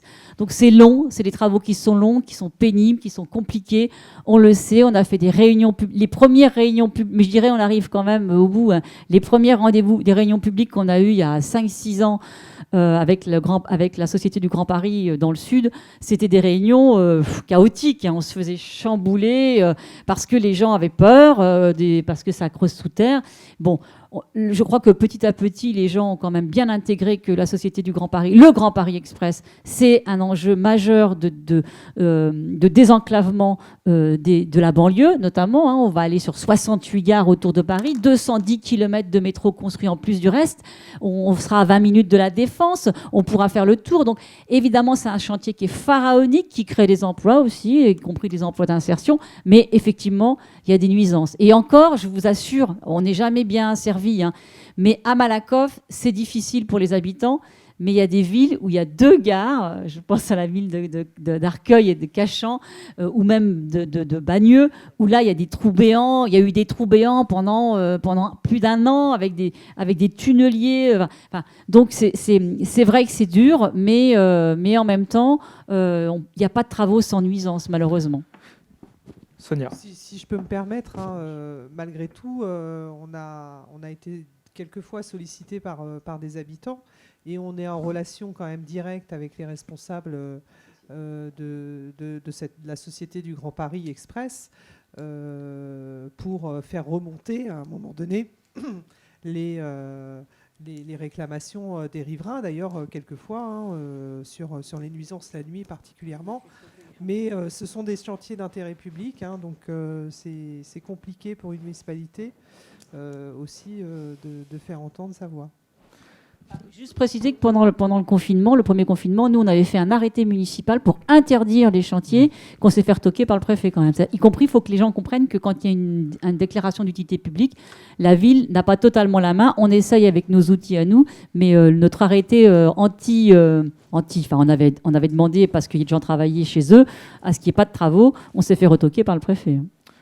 Michel voulait prendre la parole et après justement je vous poserai peut-être une question sur les marges de manœuvre justement d'une ville comme Malakoff et donc l'utilité pour les habitants de s'impliquer ou pas dans la démocratie locale. Michel. Très rapide, hein, c'est juste pour revenir sur la fracture numérique que vous citiez tout à l'heure. Je suis aussi adjoint à la solidarité vie de quartier et justement dans nos 3 maisons de quartier, donc Valette, Prévert et Barbus, on a des actions pour justement réduire cette fracture numérique. C'est un peu bête de dire ça alors qu'on est sur du numérique et si on est peut-être en fracture numérique, les personnes ne regardent pas, mais j'invite celles et ceux qui connaissent du monde qui pourraient ne pas bien maîtriser l'outil informatique à s'inscrire donc dans les maisons de quartier, à se rapprocher. Voilà, merci. Précision importante, c'est-à-dire qu'au quotidien et même avant qu'on décide de faire des rencontres publiques en visioconférence, il y a un travail qui est fait par les collectivités et le tissu associatif en France sur cette question de la fracture numérique qui, on l'espère, au fur et à mesure des années, va se réduire. On en avait une autre question qui portait sur les aménagements, donc c'est un sujet a priori en termes de démocratie locale quand même qui intéresse. Qu'en est-il du projet requalification Barbus et de la mise en sens unique du boulevard Barbus, sur laquelle il y a eu, donc, si je comprends bien, une démarche de concertation qui avait été appréciée par Katie, qui nous avait aussi posé une question là-dessus. Oui, Katie a apprécié la démarche, mais évidemment, il y en a d'autres qui n'ont pas apprécié ou qui n'ont pas participé. C'est une question de Léo, oui, je bien précise. sûr. Léo, d'accord. Alors pareil, hein, j'invite Léo à venir au conseil de quartier du 25 parce que je pense qu'il y aura une large partie du conseil qui sera consacrée non pas au boulevard Barbus ou à toute la concertation qui a eu lieu avant, parce que Évidemment, tout ça, on peut l'expliquer, mais il faut resituer dans le contexte les choses. On a pris beaucoup de retard aussi à cause du Covid, parce que ce boulevard les travaux devaient commencer avant, et finalement, ça a été retardé. Visiblement, il y a encore des questions qui se posent, et que l'on veuille ou non, quelle que soit la concertation, la meilleure possible, la plus poussée que possible, il y aura toujours des gens, soit qui ne sont pas venus, soit qui n'auront pas pu participer, soit qui ne sont pas au final d'accord, parce qu'il faut bien se mettre d'accord sur qu'est-ce que c'est que la démocratie locale aussi et participative. Attention, il y a des gens qui pensent qu'il n'y a pas eu de concertation parce qu'au final, le projet qui se fait n'est pas celui qu'ils voulaient. Mais moi, demain, je participe sur la porte de Malakoff à une concertation avec l'État. Je sais d'emblée que ce ne sera pas forcément le projet que je veux, puisque le projet que je veux, j'ai déjà décidé en amont, avant avec les habitants. Sauf que là, l'État nous dit, bah non, on recommence. Par contre, ce qu'il faut, c'est que la parole de chacun soit entendue, tout le monde puisse s'exprimer et qu'au final, on prenne une décision. C'est ça, en fait. Et alors, comment on fait quand on a justement des aspirations contradictoires d'habitants pour prendre une décision dans ce cadre-là? On essaye d'abord d'aller à la synthèse, puisqu'on là, sur Barbus, notamment sur le boulevard, parce qu'on ne refait pas tout. Mais sur le boulevard, il y a un sujet de crispation, on va dire comme ça, on n'a sans doute pas bien été compris, ou peut-être que les étapes ont été trop rapides. On va travailler à des ajustements. L'objectif d'une municipalité, en tout cas comme la nôtre, ça n'est pas d'embêter les habitants. Enfin, sinon, on ne ferait pas tout ce qu'on fait uniquement pour les embêter. On serait un peu masochiste, comme on dit. Donc, on va essayer de trouver des solutions, des aspirations aux aspirations, mais on n'arrive jamais à avoir l'unanimité du plus grand. Enfin, on va essayer d'avoir le plus grand nombre avec nous, mais il faut pas se focaliser sur juste une chose, il faut réfléchir de manière globale. La ville de Malakoff se situe dans une ville en transition, avec des questions, on l'a vu, importantes au niveau du climat, au niveau de l'avenir aussi, de tout ce qui est autour des pollutions. On ne peut pas du jour au lendemain changer les choses, il faut que ce soit progressif et en transition, sauf qu'il faut quand même bien démarrer les choses, sinon dans 10 ans, il y a encore. Voilà, donc on est obligé de changer. Donc. Alors, est-ce que vous pensez justement que l'échelle locale est un échelon utile pour s'impliquer? Parce qu'on pourrait être un habitant et se dire, finalement, à quoi ça sert tout ça quand on a une crise sanitaire qui prend tout le pays de court et qui bloque les vies au quotidien des personnes? Est-ce que vraiment vous pensez que les habitants sont motivés pour s'impliquer sur des enjeux locaux? Ou est-ce que vous-même, vous pouvez avoir éventuellement des doutes, des questionnements légitimes, des interrogations sur l'utilité en fait, de s'impliquer dans la vie locale? C'est une question volontairement un peu contradictoire. Pas provoque, mais voilà, qu'on peut se poser en tant qu'habitant. Oui, je veux bien répondre à cette question. Évidemment que c'est extrêmement intéressant pour toute personne qui est motivée. Et à Malakoff, on a beaucoup de personnes motivées pour s'impliquer. Si on reprend le contexte que l'on a connu, si on remonte à il y a un an, je pense que tout le monde a en tête, et nous à Malakoff, ça a été extrêmement vivant, la solidarité locale, justement. Il y a eu énormément d'actions de solidarité locale, organisées aussi avec les services de la ville, avec le CCS notamment, qui avait joué un rôle très important il y a un an et qui continue toujours. Mais quand on a vraiment été plongé dans une situation que nous ne connaissions pas, c'était très important d'avoir le service public, parce qu'à Malakoff, c'est aussi ça, c'est d'avoir des services publics qui sont proches des gens et que nous faisons, nous leur donnons la capacité d'exister. Mais la solidarité des gens, elle est essentielle. Si le CCS ne peut pas faire tout le boulot, il faut forcément qu'il y ait des actions, des initiatives qui viennent de la part des gens, que ce soit chacun dans son immeuble. Enfin, on a tous et toutes plein d'exemples en tête où effectivement il y avait une solidarité. C'était pas juste applaudir à 20h, qui était une belle initiative, mais ça se limitait pas à ça. C'était avoir un regard sur l'autre, s'organiser dans son immeuble, puisqu'il y a un an, on ne pouvait pas sortir. Voilà. Donc, bien évidemment, s'impliquer localement c'est très important puisque de toute façon, on vit tous dans notre quartier, on vit tous avec nos voisins et donc forcément, on est directement concerné par la façon dont la ville va évoluer, par notre définition du bien-être. Si je pense par exemple à la végétalisation, j'imagine que certaines personnes vont être extrêmement sensibles à végétaliser la ville, comment le faire, comment l'organiser. Il y a 1001 façons de végétaliser une ville. Je parlais des transports, des déplacements doux, mais là aussi, quelle va être la place de chacun, comment faire pour vivre ensemble, comment faire... moi, ma délégation, c'est la prévention et la tranquillité publique. Je peux vous dire que un des sujets qui est très récurrent, et je comprends très bien que les gens y soient très sensibles, c'est justement la capacité à pouvoir vivre ensemble et à ne pas se gêner et à s'accepter les uns les autres, ceux qui vont faire du bruit, ceux qui quand même disent bah oui mais enfin en même temps on a le droit de se réunir, on a le droit de parler, voilà. Donc c'est ça aussi la démocratie participative, c'est apprendre à s'accepter, à vivre ensemble, la tolérance, on est tous différents. À Malakoff, ça aussi c'est une de nos spécificités, mais c'est une de nos plus belles richesses, c'est la diversité. On a une vraie mixité sociale, et ça c'est une chose qui nous tient extrêmement à cœur, mais qui dit mixité sociale, dit forcément des gens qui vont avoir des points de vue différents, des modes de vie différents, des exigences différentes, et il faut que tout ça fonctionne. Et bien évidemment, ça s'apprend. Ça a été très bien dit par les personnes ici ce soir. La démocratie participative, je pense que tout le monde en a envie, tout le monde en a besoin, mais c'est pas quelque chose qui est automatique, c'est pas quelque chose qui est inné. Parce que ça suppose de s'écouter. Comme l'a très bien dit Madame la maire, si moi je participe à quelque chose et puis que finalement je suis pas d'accord, oui, mais enfin voilà, il va falloir quand même que je m'intègre. En même temps, je vais peut-être avoir moi une vision au départ et finalement en entendant les autres, ça va peut-être me faire évoluer, me dire ah bah oui, mais finalement telle personne, j'avais pas vu ça comme ça, c'est peut-être pas une mauvaise idée. Voilà, donc ça nous fait tous grandir, ça nous fait tous évoluer et donc forcément c'est quelque chose qui amène, qui est dans l'intégration, c'est le fait de ne laisser personne de côté. Ça aussi, c'est quelque chose de très important. On vit dans une société, on reproche à cette société, en tout cas, d'être de plus en plus individualiste. Et c'est vrai que la crise que l'on a connue, il y a eu un certain repli sur soi. Et bien justement, la démocratie participative, c'est un antidote pour lutter contre cet individualisme. Donc je pense que chacun va comprendre que c'est évident, on n'est pas juste métro boulot dodo, on est des êtres humains où on a besoin de partager. Regardez ce qui se passe avec la culture, là par exemple, où on se rend compte combien c'est essentiel à notre vie. Eh bien, la démocratie participative, c'est essentiel à notre vie. On est des êtres humains et le lien social, c'est quelque chose sans lequel nous ne pourrions pas vivre.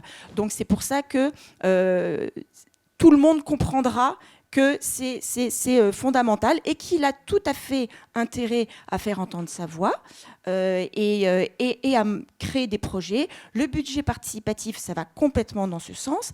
Et je finirai juste en disant que de toute façon, nous, c'est dans notre programme municipal. Ça fait partie des 150 engagements que tous les élus nous avons pris.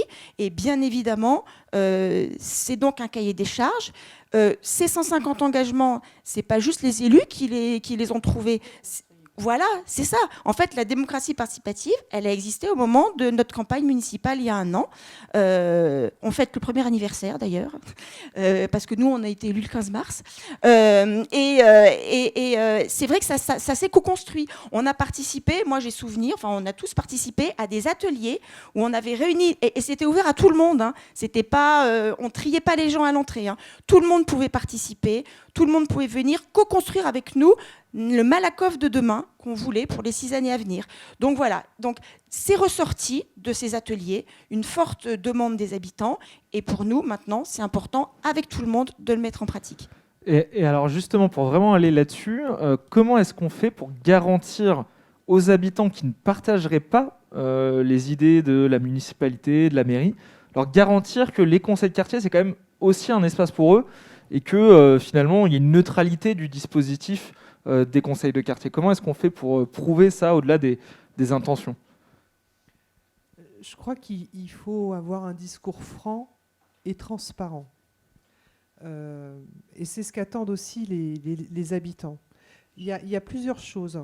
On est en train de réfléchir, première chose, à élaborer une charte de la participation, de la démocratie participative sur Malakoff. D'accord ? Quel niveau de décision, quel niveau de co-construction on veut se donner, quelle articulation on veut donner au travail collaboratif entre les élus, l'administration et les habitants. Ça, c'est une première chose.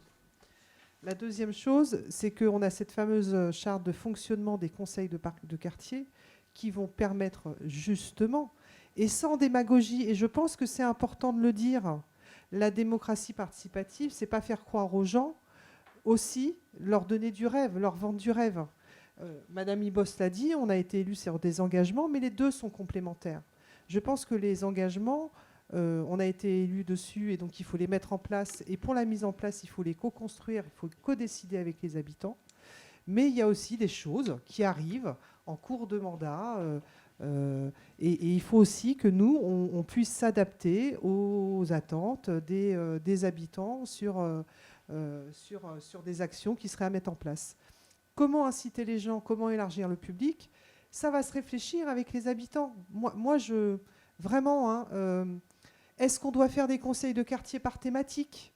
Parce qu'en effet, la prévention, ça m'intéresse plus que la transition écologique. Ou parce que les actions d'animation du quartier m'intéresseront plus que la prévention. Est-ce qu'on doit faire des micro-conseils de quartier ? Moi, je ne sais pas. Moi, je l'ai en tête, mais dans le quartier sud, on a le quartier des poètes, enfin, on a la cité des poètes. Alors, quand je dis cité, mais il y a beaucoup d'habitants. On a la cité Stalingrad, on a toute la rue PVC. Enfin, voilà, on a plein de micros. Est-ce qu'on peut se dire qu'il faudrait organiser des micro-quartiers, des micro-conseils de quartier qui ensuite permettraient de porter la parole auprès du conseil de quartier et de travailler. Enfin, voilà. Il y a plein de choses sur lesquelles on peut se poser des questions, on peut travailler avec les habitants. Et je pense que seuls les habitants pourront... il faut vraiment que les habitants plutôt se saisissent de tous les outils qu'on pourra leur mettre à disposition. La place des élus dans les conseils de quartier, par exemple. La place des élus, le pouvoir, la question du pouvoir. Pour rien vous cacher, on en parlait avec Michel avant le début du webinaire. Comment on se positionne comme élu référent d'un conseil de quartier. On va en discuter quand on va travailler sur la charte de fonctionnement avec les habitants. On va en discuter avec eux. D'accord ? Les élus font partie intégrante du collège, des collèges de participants en conseil de quartier. Mais après, de quelle façon ils participent au conseil de quartier ? Ça va être discuté avec les habitants. Voilà. Tout ça, encore une fois, ça va être co-construit avec les habitants des quartiers. Donc Michel voulait prendre la parole. Ça sera peut-être la dernière intervention de votre part avant de passer à la conclusion. Pas de souci. Je rebondis juste par rapport à ce qu'a dit Sonia et c'est un vécu quand je suis interpellé dans mon quartier. Enfin, il faut aussi être transparent, comme le dit Sonia, et être réaliste sur le rôle de l'adjoint de quartier. Mon secteur est géographique.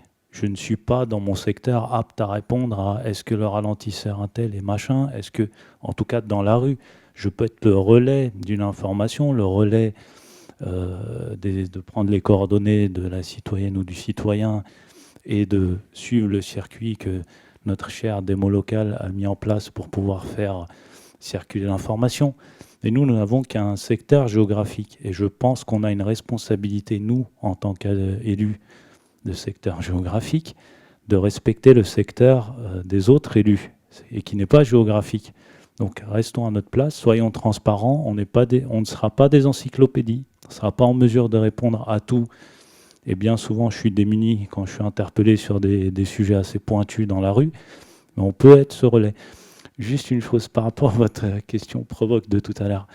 J'aimerais aussi qu'on pèse aussi le fait qu'il y a des personnes qui sont vraiment en difficulté avant et que la crise a peut-être empiré les choses et que peut-être leur priorité va aussi à subvenir à leur famille, à nourrir leurs enfants et donc n'ont peut-être pas forcément dans l'immédiat ou dans les mois à venir la possibilité de participer, même s'ils souhaiteraient. Hein. Donc il faut aussi prendre en considération que l'abstention, c'est pas forcément que les gens qui n'ont pas envie de venir. C'est est-ce qu'on n'est pas noyé dans notre boulot? Est-ce qu'on n'est pas noyé économiquement? Et est-ce qu'on a du temps à consacrer à ça? Et comme le disait Bénédicte, peut-être que les conseils de quartier peuvent permettre à des actions de solidarité, des propositions d'actions de solidarité. Voilà. Donc elle a été bien provoquée. Bravo à vous. L'objectif n'était pas du tout d'être provocant, mais c'est vrai que c'est une question en tout cas moi en tant que professionnel de la participation, que je rencontre beaucoup. La question tout simplement de l'utilité de la participation au niveau local quand on a le sentiment d'être pris dans des rouages de vie qui sont tellement plus grands. Mais vous avez bien indiqué que finalement le local peut être une réponse et une échelle de réponse aux problématiques qu'on rencontre toutes et tous. On s'achemine vers la conclusion. Je ne sais pas si Madame la maire, vous vouliez rajouter peut-être un petit mot ou pas forcément. Sinon, on peut se dire au revoir. Je ne veux pas conclure parce que j'ai l'impression qu'on n'est qu'au début, puisque la charte va être travaillée avec les habitants. Le fonctionnement, comme l'a dit Madame Figuière, va être travaillé avec les habitants. On n'est pas là pour figer les choses. Les choses évolueront. Je voudrais aussi vous dire que les conseils de quartier seront ce que nous en ferons, ce que les habitants décideront qu'on en fait. Ce ne sont pas forcément des lieux de partage d'expertise, parce que moi je suis experte en rien et experte en tout, hein, parce que voilà, qu'est-ce que vous voulez que je vous dise, moi aussi on me pose des questions sur tout et n'importe quoi, mais c'est normal, on est des élus, donc les gens ils viennent nous poser des questions. Heureusement nous avons des relais, et nos relais c'est notre administration qui elle est réellement experte, et heureusement que dans chaque domaine on peut se fier à elle. Voilà, nous avons des orientations politiques qui ont été travaillées avec les habitants. Nous avons des valeurs que nous voulons faire vivre. Et ça, évidemment, je suis d'accord avec vous. Il y a des gens qui ne sont pas d'accord avec nous. Voilà, il y a eu des élections. D'accord ? Et nous, à Malakoff, la démocratie, on y croit, on y tient. On n'a pas pris la ville par les armes. Hein. Il y a eu des élections. On a été élus au premier tour, comme le disait Bénédicte Thibos. Donc, on a une légitimité, c'est sûr, qu'on veut partager, parce que à partir du moment où on fait de la démocratie locale et de la démocratie participative, ça veut dire qu'on est prêt à céder un peu de pouvoir. Mais nous sommes des élus et tous les jours, on prend des décisions. Et heureusement qu'en ce moment, on en prend, parce que je peux vous dire qu'en ce moment, si on ne prenait pas de décision, il y en a qui en prennent déjà pour nous suffisamment. Donc je crois qu'il faut aussi ne pas mentir, ne pas illusionner, mais juste mettre les choses au bon niveau. Nous, on pense que plus les habitants ils en sont, mieux c'est. Mais effectivement, les élus, ça reste des élus et qui prennent des décisions. Voilà. Merci beaucoup, merci à toutes et à tous pour la sincérité de vos interventions. En tout cas, moi, c'était mon ressenti, c'était vraiment votre sincérité à chacun quand vous êtes exprimé. Un merci à vous qui, depuis chez vous, nous avez suivis et êtes intervenus par le biais de questions. Ce webinaire est à retrouver en rediffusion. Vous pourrez le regarder à nouveau si vous le souhaitez. Je vous rappelle du coup que pour plus d'informations sur la démocratie locale à Malakoff, rendez-vous sur nous.malakoff.fr ou vous pouvez envoyer un mail à l'adresse démocratie locale, tout attaché, @ville-malakoff.fr. Voilà, c'est l'occasion aussi de vous inscrire pour les prochains conseils de quartier. On a eu de cesse de le dire, mais c'est vraiment là où vous allez pouvoir aborder le fond des sujets. Et je remercierai quand même, parce que c'est important, l'équipe technique qui a permis la réalisation de ce webinaire. On les oublie souvent, mais sans eux, pas de webinaire, pas de conférence débat, pas de rencontre, et ils sont indispensables pour la bonne tenue des événements de démocratie locale. Et merci beaucoup aussi à l'équipe de la démocratie locale de la ville de Malakoff qui a impulsé cette initiative et l'a rendue possible. Bonne soirée à toutes et à tous, et à bientôt à Malakoff. Bonsoir. Bonne soirée.